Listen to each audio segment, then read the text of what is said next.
In this video, I'm going to share with you 3 mountain bike tips that I genuinely wish I would have known sooner. My wife Katie and I have been mountain biking for 4 years now, and there's a lot that we've learned along the way. But these 3 tips go deeper than just the silly mistakes that we made as beginners. These 3 tips are major changes that contributed to a large portion of our progress, and today I'm going to share them with you.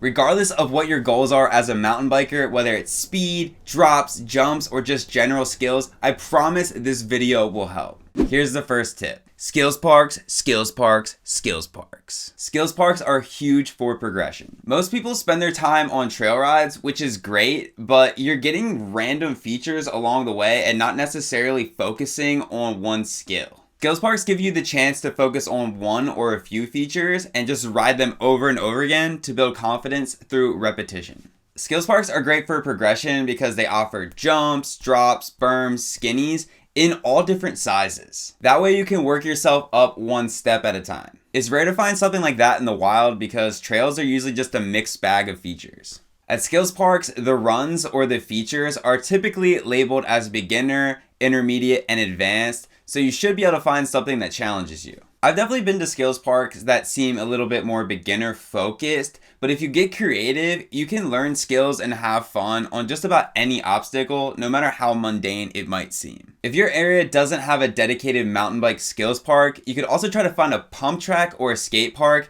to build skills as well. Skills parks have been a godsend for our progression, and we really don't know where we would be without them. They've taught us how to carry speed through rollers, how to corner better, and they're the place where we first learned how to jump. At least in our area, it seems like skills parks are popping up all over the place. I feel like communities have really taken notice to how effective they are for building skills. The next thing we started doing that really leveled up our riding was strength training. There's this misconception that if mountain bikers lift weights, they're gonna get all top heavy and then we're just gonna have more weight to have to pedal around. The truth is, it takes years of strength training and a huge surplus of calories to get this big. All jokes aside, strength training is super good for your health and it will also make you a better rider. One thing that we've noticed since we started strength training is that we're able to whip the bike around a lot easier. It's fairly obvious, but the bike appears to become lighter as you get stronger. Another big advantage to strength training is it gives you a greater resistance to injury. Muscles are like armor for the body, and strength training has even been shown to increase bone density.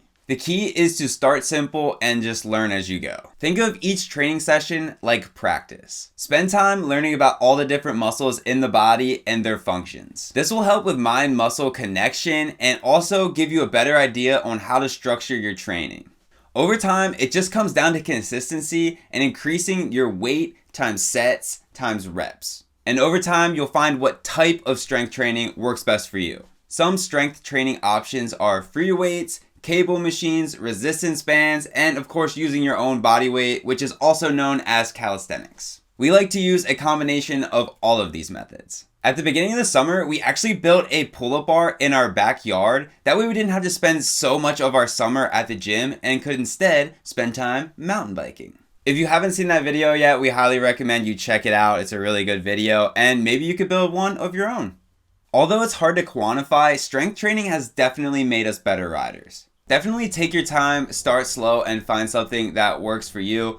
Always remember that something is better than nothing. Definitely don't injure yourself or overdo it. You don't need to become Mr. Olympia to get benefits from strength training. And have a friend train with you. That way you can hold each other accountable. Before you know it, with a little bit of consistency, strength training will become part of your routine. Okay, time for the final tip. And it's a bit ironic because it contradicts the entire point of this video. And that is, don't take everyone's advice to heart. Except for ours, of course. Everyone's an expert and so many riders that you meet will try to give you advice. It comes from a good place most of the time, but it's just not always true. In mountain biking and in life in general, some things will work for some people, but it doesn't necessarily mean that it'll work for everyone. If you're questioning something somebody says, do more research on your own. Some riders I've met have been riding for 20 or 30 years and have tons of experience. However, no amount of experience will teach you everything, and things really do change over time, especially in mountain biking. Like when a seasoned rider tells you you don't need a dropper post. Come on, man, I need a dropper post. It's 2023. I literally can't tell you how many people told us that we need to learn to ride clipless. And all these years later, I am still not convinced that we need to learn clipless. I think since somebody made them learn clipless 10 years ago, they're just traumatized and they think it's like this rite of passage that you have to ride clipless pedals. But it's totally a personal choice whether you run clipless or flats. Trust me, both have pros and cons. But don't trust me. You see what I did there? I got you to trust me. Don't trust me. Tire pressure is personal. Suspension settings are personal. Bikes, gear, helmets, it's all personal. Solicited advice is fantastic. As riders, it's admirable to help beginner riders move in the right direction. But if one more person tells me I need to ride clipless pedals, taking advice with a grain of salt is always the best advice. If the majority agrees, there's probably some truth to it, but always remember you could be the outlier. I always thought I was weird for liking 27.5 wheels over 29ers, but I'm still here today riding 27.5. In case you haven't noticed, I'm weird. I'm a weirdo. I don't fit in, and I don't want to fit in. So we would love to know what tips have drastically improved your riding. Drop us a comment and let us know. And as always, thank you for watching.